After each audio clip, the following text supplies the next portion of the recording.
Well, folks, we are well into what I call application season. We've already did the video on Wyoming elk, and then we just did the video on Arizona elk and Arizona antelope. The next one that we're going to do is Utah. And for Utah, we're going to cover every species. You've heard me talk about Utah, that I think it's a pretty expensive place to build points because it takes so many points to eventually draw a tag. But if your budget allows it, you may as well apply in Utah. It's like buying raffle tickets. You never know when they're going to pull your ticket out of the hat. I'm going to go through a Utah application. How that application works when you enter and hit the send button that, all right, I'm in the draw. Here's what happens to your application. And you know that I'm a big fan of goHUNT. In their insider service has these application strategy articles. Those application strategy articles are worth every bit of it. If you, our listeners, our followers, our viewers, subscribe to their insider service, they're going to give you $50 of free store credit if you use promo code RANDY.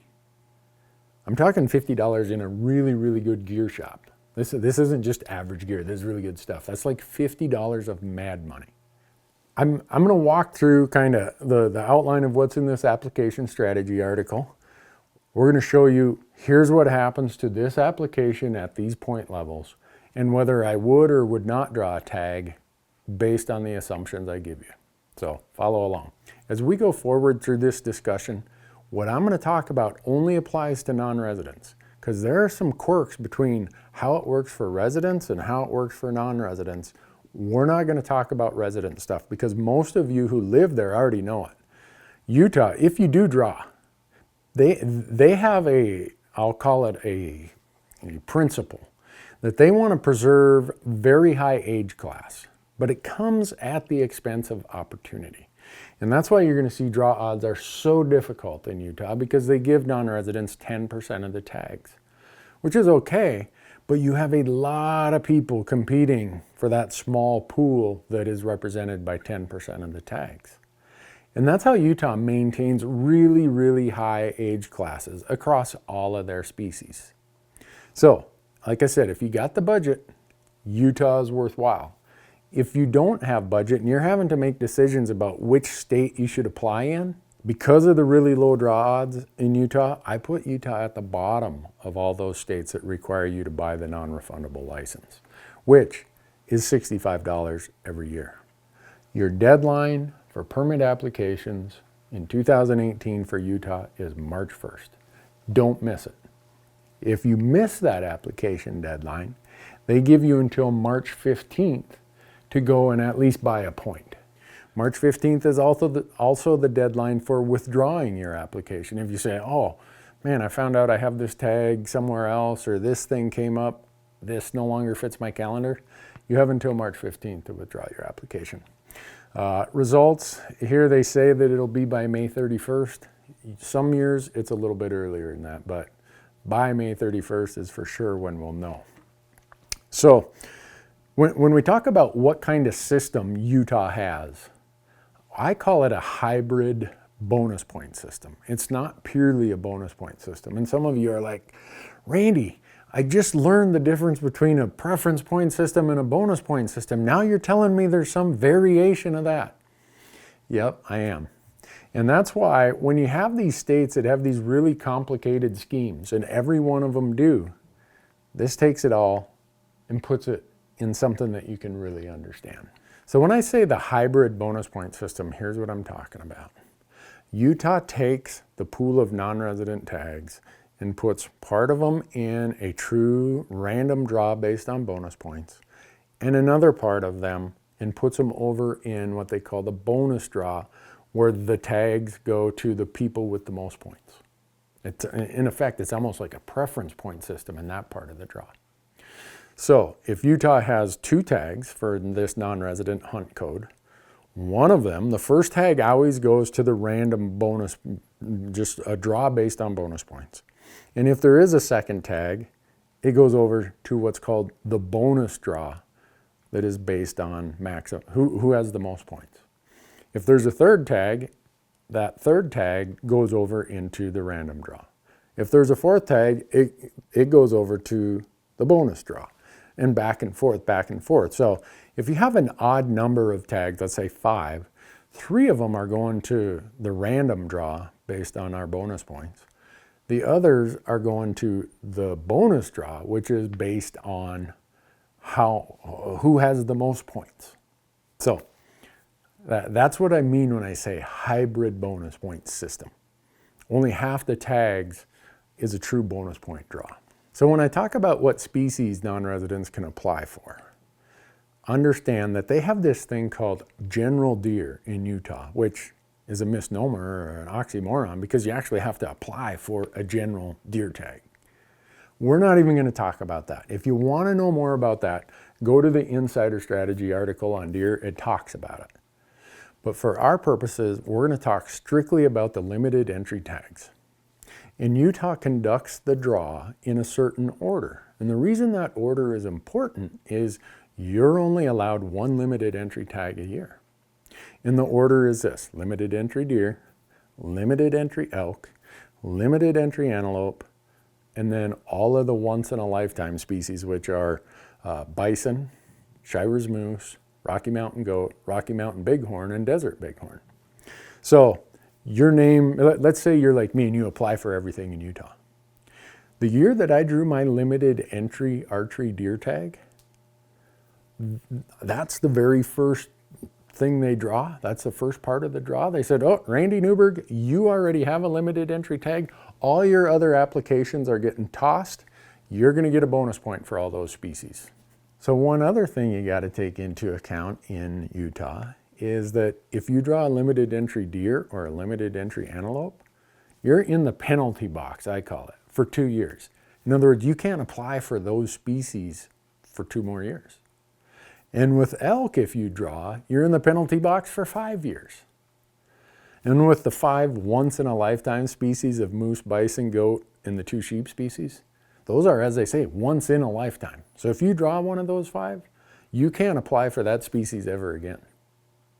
So that's also important to know because there's going to be some years you're having to think about this draw order and how that affects what your odds are for whatever species. So for me, I told you I drew limited entry deer in 2016.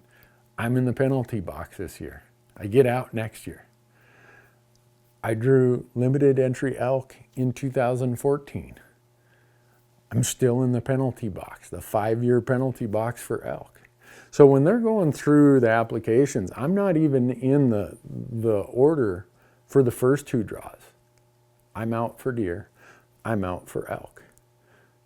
Those of you who haven't drawn like I have, you're in there. So now we're going to go back to this hybrid bonus point system, and I want to talk about it again because you have to look at how many permits Utah is going to issue in your strategy of how you want to do this. So let's say that you're way up at the point pile. You've got 24 elk points. And you say, I want that non-resident tag in whatever unit, the San Juan. Highly coveted tag. If that year Utah only puts 1 non-resident tag in that hunt code for the San Juan, you aren't guaranteed that tag.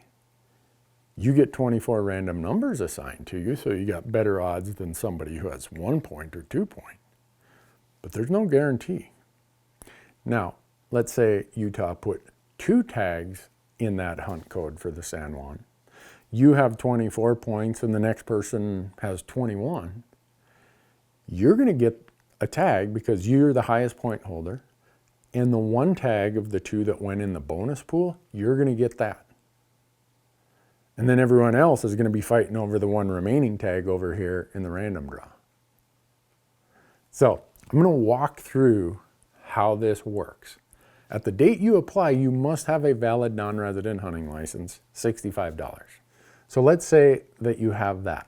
You have to apply for each special hunt code. It's not like, oh, I'm going to apply for elk and you get to go. No, you got to decide what weapon you want to hunt with, which season dates within that weapon you want to apply for. There's a lot going on in Utah that you really got to pay attention to. And if you say, well, it doesn't fit my calendar this year, there's also the option that you can just buy points. Points only, $10 per species. You get a point, and maybe next year it fits your calendar, so you actually apply for one of the hunt codes. Here's the example we're going to use. Since most of you are probably looking at elk in Utah, I'm saying, all right, you've got 12 points this year. And you know somebody who's got some insider intel on the Wasatch unit. The Wasatch unit gives more non-resident elk permits than just about any permit or any hunt code there. So we're going to look at it and see what you might want to do. Well, they have multiple non-resident hunts on the Wasatch, but you got to pick which of those weapons and dates you want to hunt. Well, for the purpose of our example, we're going to say your calendar says I can only go and hunt the late rifle season. I go to goHUNT and I say, all right, you have 12 points. And I'm going to walk through how this would have happened last year. We don't know how many people at what point level are going to apply for any unit. That would require a crystal ball. Draw odds always are historical. They cannot be predictive. But let's assume you had 12 points for the 2017 draw, because all of this is laid out in the goHUNT draw odds. And it kind of gives you a feel of where you would be if you chose to do this same hunt in 2018. So we go and we say, all right, in the Wasatch unit, right here, here's how many, in 2017, here's how many applications there were by each point total for the late hunt, the late rifle hunt. Now, there's a whole nother sheet on the muzzleloader hunt, the archery hunt, the early rifle. But again, we're saying this only fits your calendar in November, so you're doing a late hunt. And you got 12 points. Oh, well, if this was 2017, you would have been one of 5 people with 12 points. And the total number of tags issued, tags drawn, total tags issued in 2017 was 11. Well, how did Utah split those 11 tags in this hybrid draw? Well, the very first thing they do is what's called the bonus draw. So there's 11 tags. That means 6 go into the random draw and 5 to the bonus draw. So the 5 that go over to the bonus draw, the people with the most points are going to get the tag. So Utah publishes all this, but if you want it right at your fingertips, that's where this goHUNT Insider saves you mountains of time. This report on the Utah website is 530 some pages long. And I don't know about you, but my time's worth something, and I don't want to sort through all that. I like it in a format that makes sense. So we say the first part of the draw is these 5 tags that went over in the bonus pool. Well, 2 people with 14 points applied. Boom, they get a tag. They're the highest point holders. Now we got 3 tags of the 5 left in this bonus draw. 1 person with 13 points applied. Boom, they get a tag. Now we've allocated 3 of these 5 tags before we get to your point pool with 12 people, or with 12 points. There's 2 of the 5 tags are left. And unfortunately, there are 5 people at your level, you and 4 others. So only 2 of the 5 are going to get a tag. No. Simple math says you had about a 40% chance to be one of the 2 out of 5. So let's say you're not one of the lucky ones. You're like me. Anyone who didn't draw in the bonus draw, their application moves over to the random draw, and everybody is in that who's remaining. And it's a true bonus point system. So you have 12 points, right? So you get 12 random numbers for each of your points plus a random number for this year. And the same with the other 3 people at your point level who didn't draw. And then we have, let's see, 3 people with 11 points, 5 with 10, 3 with 9, 12 with 8, all the way down. 33 people with 0 points applied. So everybody gets allocated their random numbers based on how many points they have. and their current application. So you, with 12 points, you get 13 random numbers. Your 12 bonus points plus your current year application. The computer looks at your 13 random numbers and says, which is your lowest random number? Okay, my lowest random number is way down here.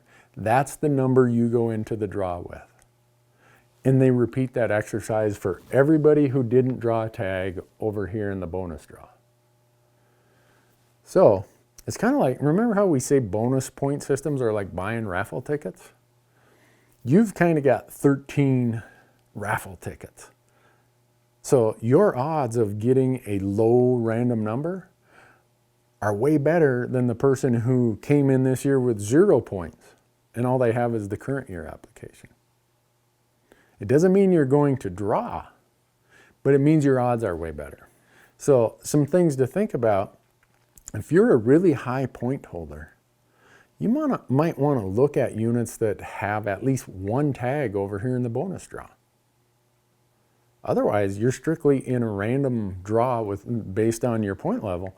And as we've shown right here with this late Wasatch rifle, there's no guarantee you're going to draw.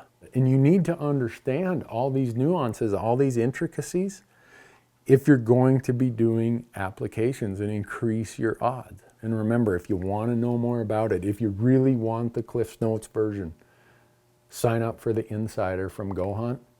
Read those application strategy articles, not just for Utah, but for every state and every species.